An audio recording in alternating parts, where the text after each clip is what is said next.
se hisse à la 6e place. Quelle démonstration du LOSC. Le LOSC qui s'impose grâce à un doublé de Miralas en première période, un but de Jean de Macoun en deuxième mi-temps.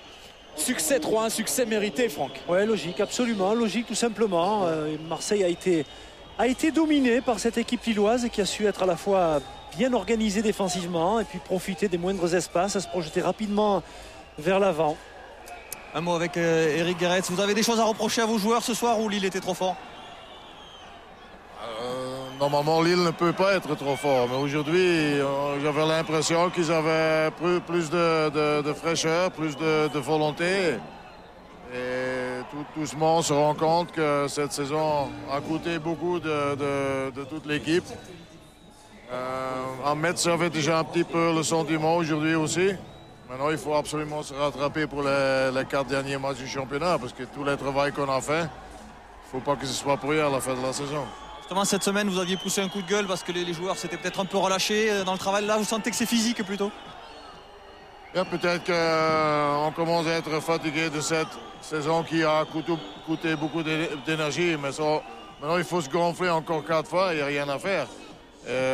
J'espère que les joueurs qui reviennent de blessures comme Amadou et comme Mathieu vont être mieux. J'espère que la blessure de Nasri n'est pas trop grave. Et repartir avec une nouvelle motivation la semaine prochaine. Merci. Tout les buts de ce match avant de prendre la direction de l'équipe du dimanche avec l'ouverture du score signé Mamadou Niang pour la première tentative marseillaise du match. Des Marseillais qui d'entrée de jeu avaient été ballottés par les Lillois, puis les Lillois logiquement qui ont repris la direction des opérations grâce à une formidable occasion, une formidable action collective qui amène ce but et l'égalisation de Kevin Miralas. La joie évidemment de Claude Puel. Il n'en a pas terminé de jaillir de son banc, Claude Puel. Derrière la frappe d'Obraniak, c'est pas bloqué par Steve Mandanda. Une trajectoire de balle très compliquée pour le portier marseillais.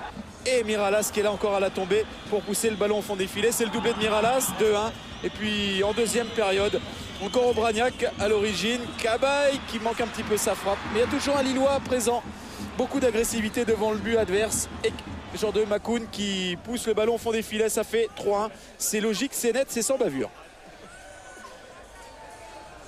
Et ça donne le sourire évidemment. Ah, j'en ai rattrapé 2, de toute façon ils ne peuvent plus courir. Donc, Ludo, cette équipe de Lille là, elle est quasiment intouchable. Elle peut battre n'importe qui, non? Ouais, elle est dure à jouer. On a eu du mal à commencer. On a pris un but sur coup de pied arrêté. On a su se remettre dans le match qui n'était pas évident.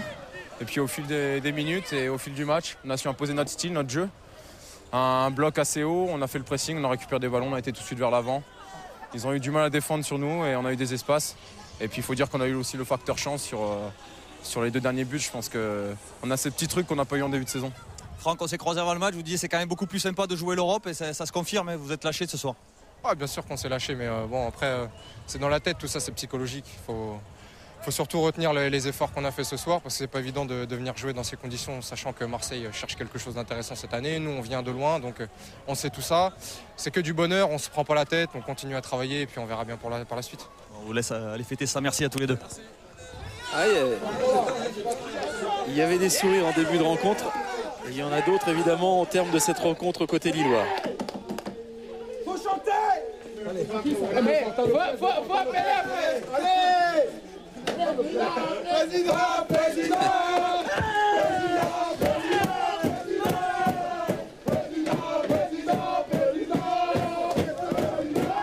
14-31, vous avez aimé la performance lilloise ici sur la pelouse du stade Vélodrome. C'est la note de ce match. On va regarder d'autres chiffres. Tous les résultats peut-être de cette 34e journée. Il y a eu des résultats vraiment très importants. Vous notez dans la perspective de l'Europe, dans 2 journées, Saint-Étienne-Lille à Geoffroy Guichard. Ça devrait faire du bruit dans le Forêt. 22 buts au total de cette 34e journée. On en a vu 4 nous. Marseille 4e à 1 point de Nancy. Rien n'est perdu pour la 3e place qualificative pour une préliminaire en Ligue des Champions. Et Lille revient coller. Donc je vous disais Saint-Étienne-Lille dans 2 journées. Il y a un point qui sépare les Verts des Dogs lillois.